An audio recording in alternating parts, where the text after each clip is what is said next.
นี่เอามาปลูกต้นใหม่อยู่หยอดซวงอาจารย์มาอาทิตย์เพิ่นปลูกแล้วได้จักต้นแล้วค่ะหน่อยโอ้ได้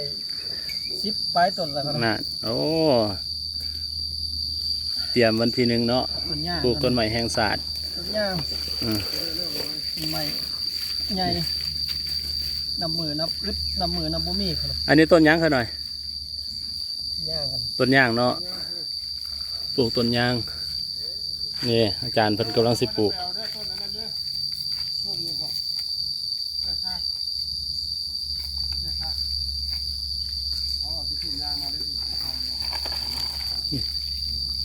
ครูบาอาจารย์กำลังสิปลูกโจวันนากับโอ้เอาให้กันเนาะนี่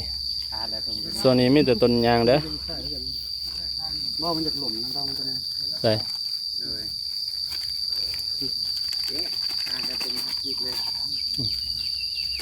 เบิ่งครูบาอาจารย์เพิ่นปลูกก่อนนี่ปลูกตอนฮับวันที่1เด้อวันปลูกใหม่วันปลูกต้นใหม่แห่งศาสตร์อันนี้เฮาปลูกก่อนวันที่1วันที่บ่ฮะวันปลูกต้นไม้แห่งชาติที่1สิเด้อโดย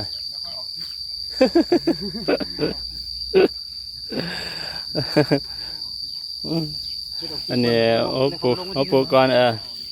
แต่วันที่1เขาจังคอยจะได้จังหวัดนาบ่ได้วะมันแตกวะเลยมันบ่มันที่ตัวทางต้นมาขนาดเล็กอยู่โอ้ทงยางมันนั่นเนาะ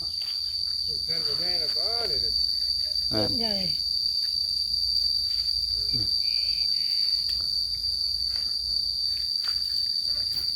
โอ้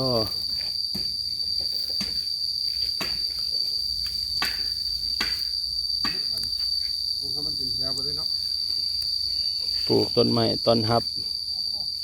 มันที่1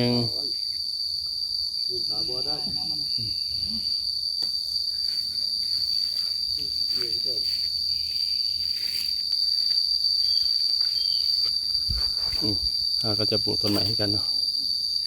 ต้นไม้โอ้ย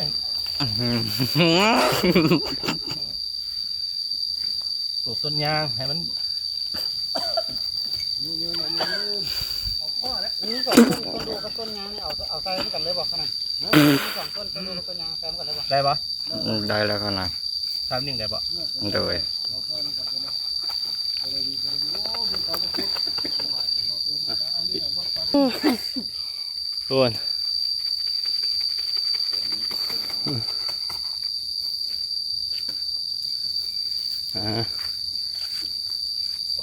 ขาเกาะประจานโอ้ย